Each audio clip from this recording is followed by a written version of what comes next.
Good morning, all. Today we will discuss about psychiatric emergencies. It's an important topic for academic purpose as well as for your future clinical practice. You may get question papers, questions related to psychiatric emergencies as an essay basis as well as a short answer also can be asked from this area. In order to remember psychiatric emergencies, I prepared one in mnemonic. 5 Ds. 5 Ds. First D suggests disease related psychiatric emergency. Second one is decision related psychiatric emergency. Next one, drug related psychiatric emergency. Next one, disturbed behavior related psychiatric emergency. And last one is disaster based psychiatric emergency. So if you remember in this order, you will not miss any of the important areas in psychiatric emergency. So we'll see one by one. First one is disease related psychiatric emergency. In that, all psychiatric disorder that can precipitate to an emergency situation, like schizophrenia. At time, patient can move to an emergency situation, and you may have to deal that such situation in an emergency manner, like BPAD, bipolar affective disorder. Both in manic episode and as well as in depression, you may have to be careful because patient can become aggressive or patient can commit suicide. So next one is panic attack. In many situations, patients with a panic attack can come to your emergency ward, emergency room, and you may have to care that such patient as psychiatric emergency. Then some personality disorder, antisocial personality disorder, borderline personality disorder.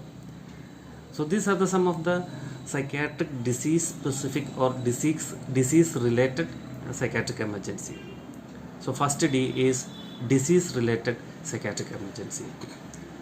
You may learn all these things in different classes. For psychiatric emergency, first one is disease related psychiatric emergency. Next one is decision based psychiatric emergency. Decision means decision to live or not to live. That means suicide. A separate session is there related to suicide, and we learned different types of suicide, that is egoistic suicide, anomic suicide, altruistic suicide. Egoistic suicide is nothing but it is the disruption in the integrity with the society is disturbed. Anomic suicide, the person commits suicide because of the social or political crisis. And altruistic suicide is nothing but here the person commits suicide as a sacrifice for the welfare of the society. A separate session is there related to suicide for the completion of the psychiatric emergency. Second important D is decision based psychiatric emergency. First one is disease specific psychiatric emergency. Second one is decision based psychiatric emergency. Next one is drug related psychiatric emergency. We can divide this drug related psychiatric emergency into two. One is prescriptive drug related psychiatric emergency. Second one is abusive drug or abusive substance related psychiatric emergency. In prescriptive drug related psychiatric emergency, it is mainly associated with the side effects of major psychotropic drugs that we give for patients with various psychiatric disorders. In that, major one is serotonin syndrome. Then next one is hypertensive crisis, extrapyramidal symptoms. In serotonin syndrome, mainly seen in patients who are getting these antidepressants. Sudden hike in serotonin level that can lead to problem. And in hypertensive crisis, again it is associated with those patients who are getting this MAOI inhibitors, monoamine oxidase inhibitors, and accidentally they consume these tyramine containing food items. That can precipitate hypertensive crisis. Then next one is neuroleptic malignant syndrome.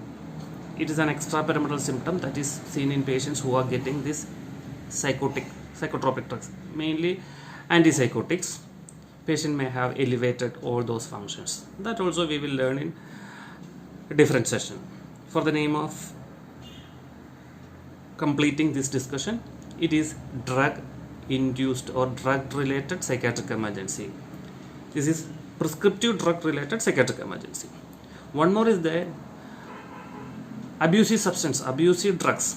That means withdrawal symptoms and dependency, acute intoxication related symptoms, like when the person consumes excess amount of alcohol, when the person consumes opioids, cannabis and cannabinoids, sedatives, cocaine, stimulants, hallucinogens.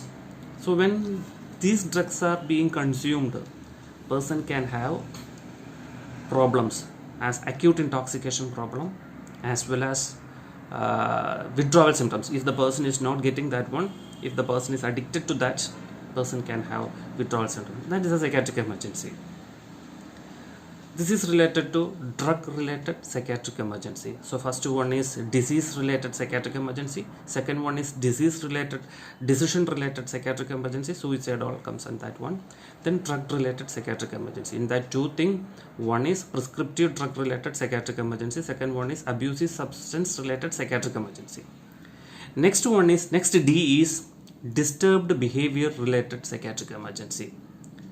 We may see patients with a disturbed behavior in various psychiatric disorders like mania, depression, substance abuse disorders, even Alzheimer's disease, PTSD, personality disorder. In that, person can have disturbed thought, disturbed perception, disturbed cognition, disturbed mood and affect. That can lead to disturbed behavior, where the person can show aggressive behavior, aggression or assaultive. So these stages of aggression can be divided into three: pre-assaultive behavior, assaultive behavior and post-assaultive behavior. In pre-assaultive behavior, you can identify the person is in pre-assaultive. If he continues with that situation, he may end up with assaultive behavior or aggressive behavior, like that is irritability, pacing, increased psychomotor activity. So these are some of the pre-assaultive behavior. Assaultive behavior, exactly two things: one is physical assaultive behavior or verbal assaultive behavior. Last one is post-assaultive behavior. In post-assaultive behavior, after finishing this assaultive behavior, patient will be returning back to baseline. So that is what is disturbed behavior related psychiatric emergency. Last one is disaster related psychiatric emergency. Disaster related psychiatric emergency can be, in another word, we can say it is crisis. So there are three important types of crisis: maturational crisis, situational crisis and adventitious crisis. Maturational crisis is nothing but the person may be having some problem with adjustment with the normal maturation, like the adolescent period, like retirement time. So that age related. So that is a normal transition from one stage to another stage. The person may not be able to cope up with that situation. Coping skills of individual is affected. So that can be the problem area. That is what is maturational crisis. Situational crisis is that specific to some situation, like death of somebody, loved one, loss of job, divorce, major physical illness. So these are some of the situational crisis, and if it went on untreated, it can be end up as a psychiatric emergency. Then adventitious crisis. It is nothing but it is the disaster, that is the actual disaster, man-made or natural disaster that happens, and if the person is end up in that situation, that disaster, he may not be able to cope up. He may be leading to, he may be ending in he may be facing a psychiatric emergency. So in nutshell, we can divide the psychiatric emergency into 5 Ds. First D, disease specific. Second D is decision related psychiatric emergency. Third one is drug related psychiatric emergency. Next one is disturbed behavior related psychiatric emergency. And next one is disaster based psychiatric emergency. This is very important for your academic purpose as well as for your future clinical practice. You can have comments and put all those comments and beneath this video. We will discuss crisis in detail in next video. Thank you.